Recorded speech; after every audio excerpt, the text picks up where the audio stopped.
And on, Jesse tackles the drivetrain. This is our Baker transmission. It's a 6-speed billet cases. It's the best in the world. Now for the primary. This all comes from Performance Machine. It's a brand new primary they just put out onto the market. And it's definitely the coolest piece out there right now.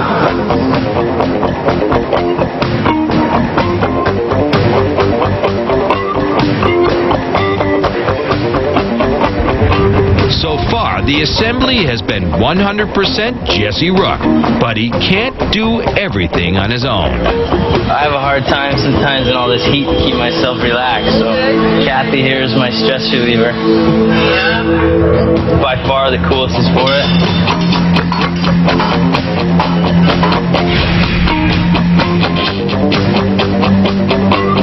So there we have it. It's day 8. The Finchman finally get in the game. We got parts. All right.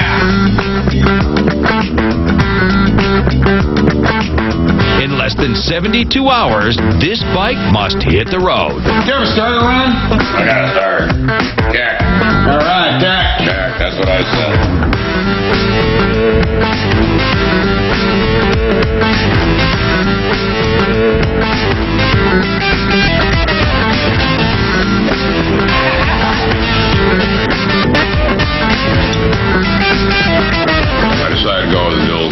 Just because of its massive look and a little bit of mean streak.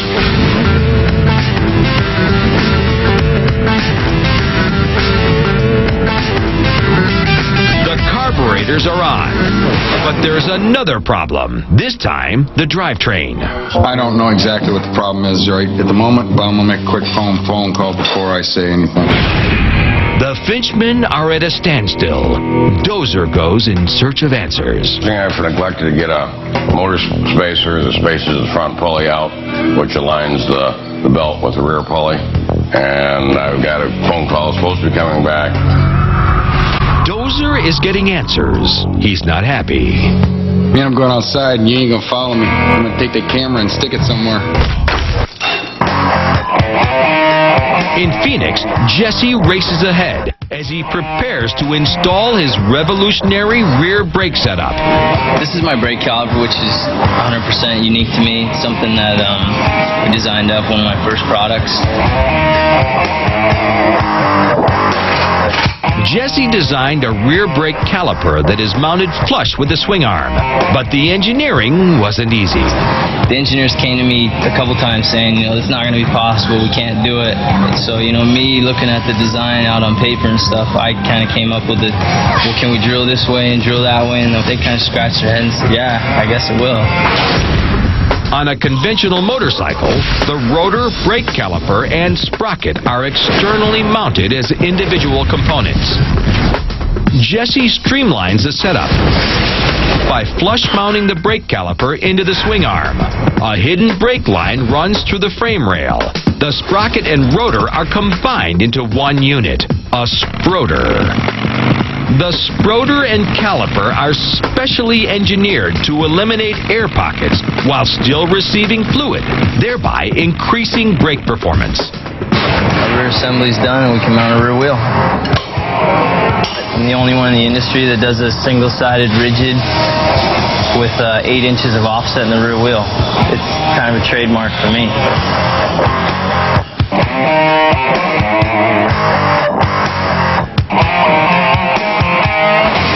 The cruiser is coming together like clockwork.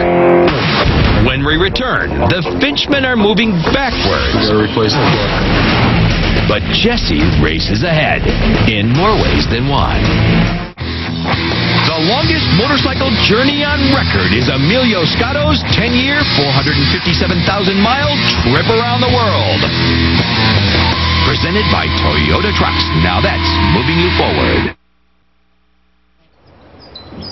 In Detroit, the Finchmen are racing against the clock. It's day 9 and the Triple Trees are just back from the machinist.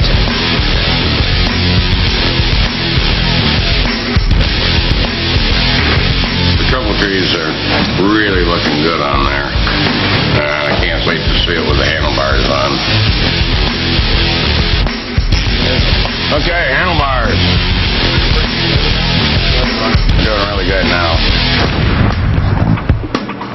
Rook Customs, Jesse's bike is virtually complete. But Jesse is nowhere to be found.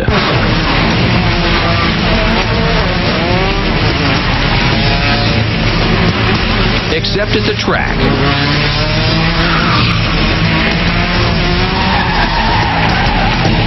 That's what I need to get my head clear.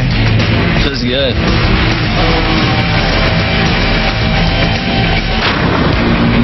With a clear head, Jesse has the extra push he needs to complete his cruiser. So here I have my custom exhaust. This is a signature exhaust I'm doing now. It's all stainless steel. It's the first set we're using. And this is the final piece to our assembly.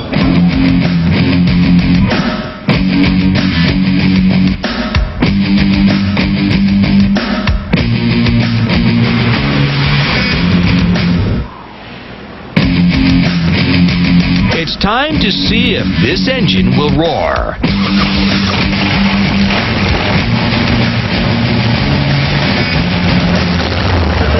That's the winner. With clear focus and determination, Jesse has completed this mind-blowing machine in only 9 days.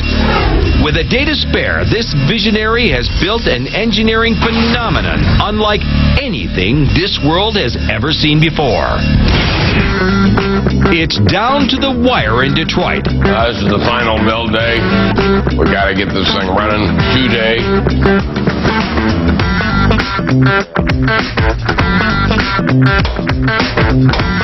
In 12 hours, this sculpture must be ready to roll. That's good. But the Finchman can't seem to get a break. This is the stud on the coil. It broke off. We gotta replace the coil.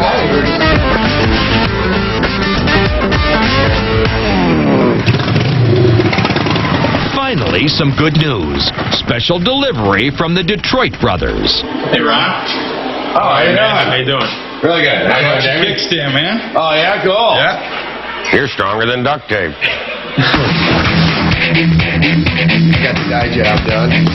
All right, looks good. Yeah, it's starting to look like a motorcycle. A mighty fine one, if I say so myself.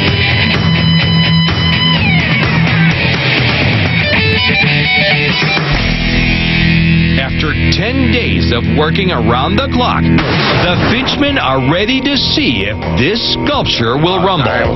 I think this baby's gonna start. I don't know, but...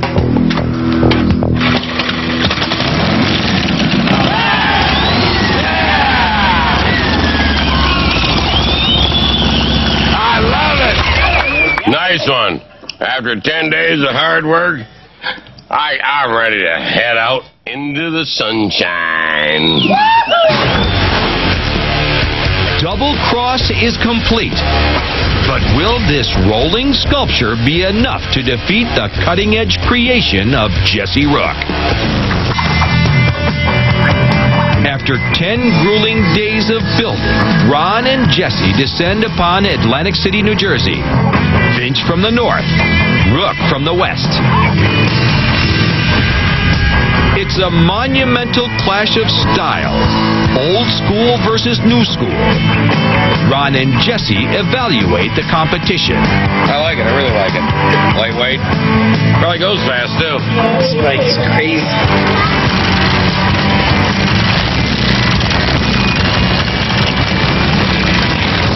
Together, Ron and Jesse head off on a 500-mile adventure to the Tar Heel State and one of the rowdiest bike rodeos ever seen.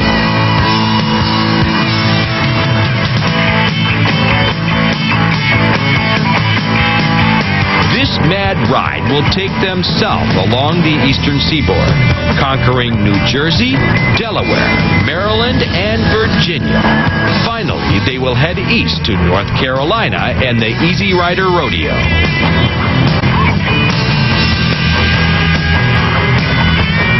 Open road, full throttle. There is only one thing getting these bikers down: the helmet law.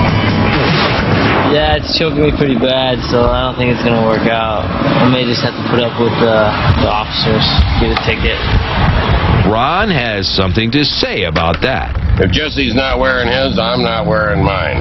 And that's all there is to it. I ain't talking about it. That's it. It's not long before the law catches up.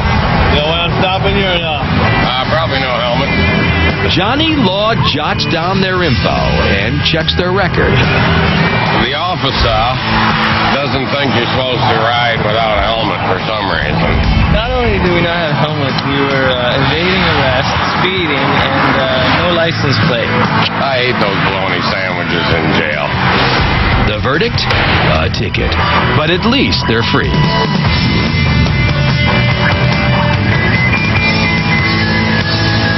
Up next, Ron and Jesse head for the Rockin' Easy Rider Rodeo. It's the people's call. Who will be the next bike build-off champion?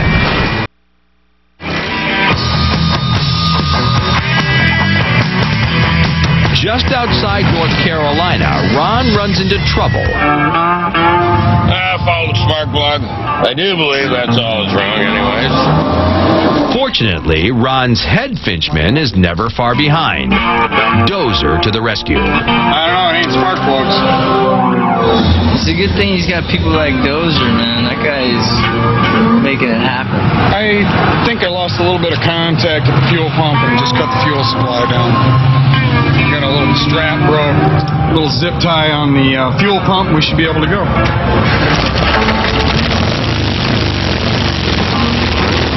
All it takes is a zip tie, and once again, they're on their way.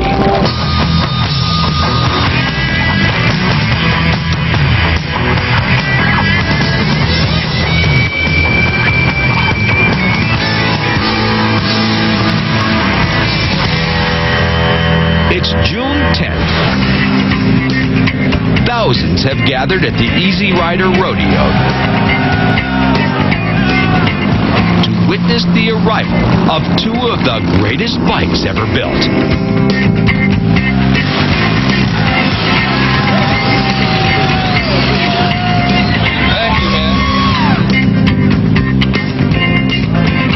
Votes are pouring in. By tonight, the people will have spoken. Will it be the old school charm of Finch or the new school engineering of Rook?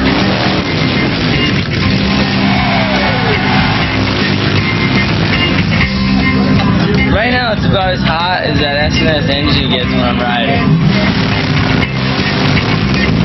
The crowd is deeply divided. I'm voting for Jesse's bike. It's more cutting edge. I think it's got it, man. Rod this, man. Rod this. Why?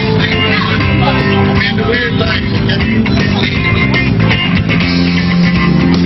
Finch, baby, Finch. Because he's the bomb diggity. I vote for Jesse because it looks like my first bicycle. It's getting rowdy at the rodeo. Executive producer Hugh King wants in on the action. He challenges Ron and Jesse to a barstool race. At the end of the race, I'm going to leave them in the dust.